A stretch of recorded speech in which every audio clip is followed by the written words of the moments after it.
What's good, everyone? It's Steve from Sneaker Tech Talk, back with another video today. For today's video, I will be doing something a little bit different. I'll be starting a series called History of Air. For the first episode, we will be talking about the origin story of the iconic Air Jordan 1. To even begin to try and conceptualize how the Air Jordan 1 has become one of the most worn sneakers and popular shoes on the planet here in 2023, we need to take a look back at the early 1980s.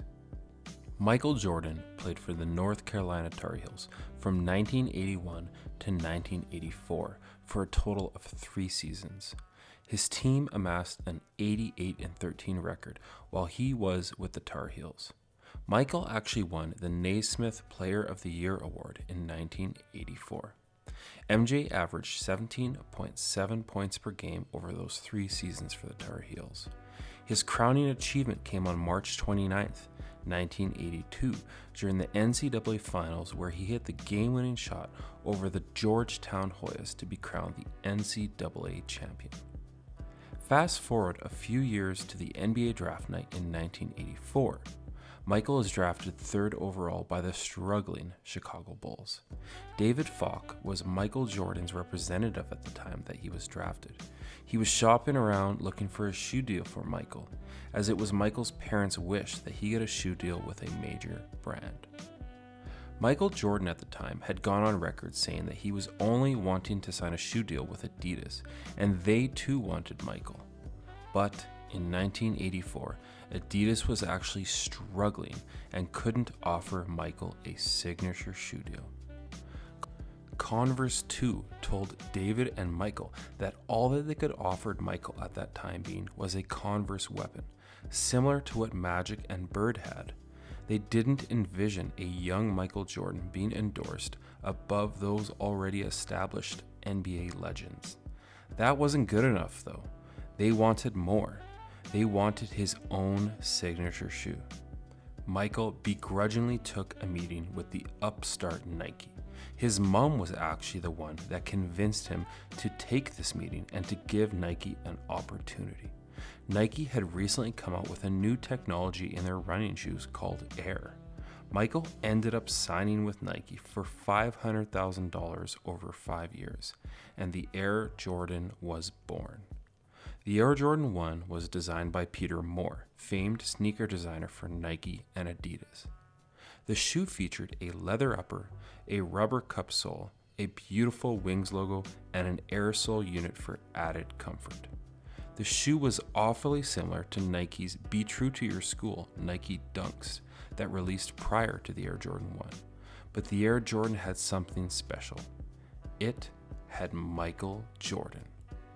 The Air Jordan 1 debuted on November 16, 1984, against the Philadelphia 76ers. Michael donned the Air Jordan 1 in the Chicago colorway that night of his rookie season. But something here doesn't quite add up, because Nike ran a commercial with black bars covering the black and red Air Jordans that on October 18th, the NBA threw them out of the game. But how? Nike claims the NBA banned the black and red Air Jordan 1 because it didn't follow the NBA's uniform policy. But the truth is, that never happened. In 1984, the Bulls' preseason games, Michael Jordan wore a variety of sneakers, but most notably, he wore the Nike Air Ship. He wore a black and red pair along with a white and red pair, which was player exclusives exclusively made for Michael Jordan. Both of these shoes later released in 2020. The black and red pair of Airships is actually the shoe that the NBA fined him $5,000 per game for not following the uniform policy. But Nike claiming it was the Air Jordan 1 that was banned was actually genius.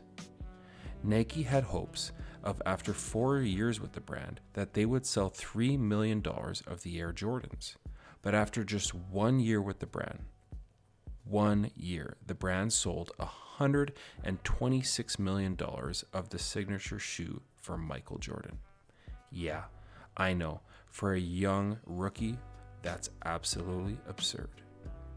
The Air Jordan 1, designed by Peter Moore, retailed for $65 and came out in a variety of colorways: the Chicagos, the black and reds, the shadows, the royals, the black toes, the natural grays, the powder blues, the white and blacks, the Kentuckys, a whole metallic series, including a ton of low tops as well. There was also a spin-off of the Air Jordan 1, the AJKO, which was for decades thought to stand for the Air Jordan Knockout, but in actuality, the shoe was confirmed via email from the designer Peter Moore that it instead stood for the Air Jordan Knockoff, knocking off their own signature shoe before competitors could do so. The shoe was instead built of a canvas upper, a different outsole, and no airsole unit. Michael did a ton of spectacular feats while wearing the Air Jordan 1, but they all paled in comparison to what he single-handedly did in his second season on April 20th, 1986, by scoring 63 points as a rookie against the juggernaut Boston Celtics inside the iconic Boston Garden. After only playing 18 regular season games in his second season because of a broken foot, which yes, he did break in the Air Jordan 1, Michael was encouraged to sit out the rest of the season. He instead insisted on coming back and leading the charge, helping the Bulls secure a 1986 playoff spot. It was in Game 2 of the first round matchup against the eventual NBA champions, the Boston Celtics, that Michael proved just how far he would go to try and knock off the Celtics. Michael ended up scoring 63 points, going 22 of 41 from the field and sinking 19 of 21 free throw attempts. The Bulls would go on to lose that game and eventually lose the series, but Michael proved that he wouldn't go down without a fight. Fast forward 10 years later, and we saw a retro of the Air Jordan 1 in 1995 during MJ's first retirement. The shoes retroed in two colorways, the Chicagos and the black and reds. The shoes weren't well received during this time period and could be found for as low as $19.99 the following season in 1996. But on March 8, 1998, during Michael Jordan's last game as a Chicago Bull against the New York Knicks in Madison Square Garden, Michael donned an original pair of 1985 PEs of the Chicagos. He would go on to score 42 points for the Bulls in a 102-89 victory over the Knicks. After the game, Michael told reporters that his feet were badly blistered and were actually bleeding. Since then, we have had Air Jordan 1 retros in 2001 and beyond in an almost infinite amount of colorways since. We've seen Levi ones, Dornbecker ones, Dave White ones, Lance Mountain ones, Fragment ones, Off-White ones, Gatorade ones, Travis Scott's, Nigel Sylvester's, Unions, and Ama Monier's. The list is never ending. One thing is for sure, that the Air Jordan 1 gets no shortage of love from the brand and collaborators alike. In 2017 and 2018, the late Virgil Abloh released the Off-White Jordan 1s in the iconic Chicago and UNC pair. There was also a European exclusive white-on-white pair. These pairs now fetch from anywhere between $3,000 and $10,000 easily. His pair featured the Air typography on the midsole, a deconstructed look with several pairs of vibrant laces. In 2020, we saw Jordan Brand introduce the Air Jordan 1 High 85 Retro, which is a retro of the Air Jordan 1 as close to the OG form as possible. In 2020, we saw the black and varsity red pair, along with the white and red PE pair from the New Beginnings pack.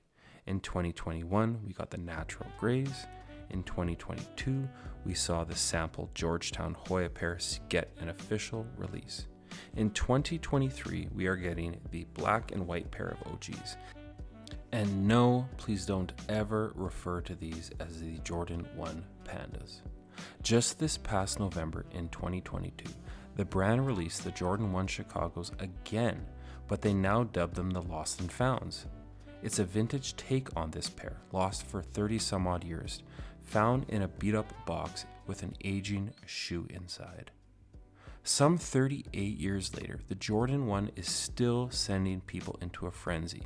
Even though the brand was rumored to have released about 500,000 pairs, they are still fetching for almost 3 times that retail price tag of $180. The Air Jordan 1 has become one of, if not the most popular shoes in the world.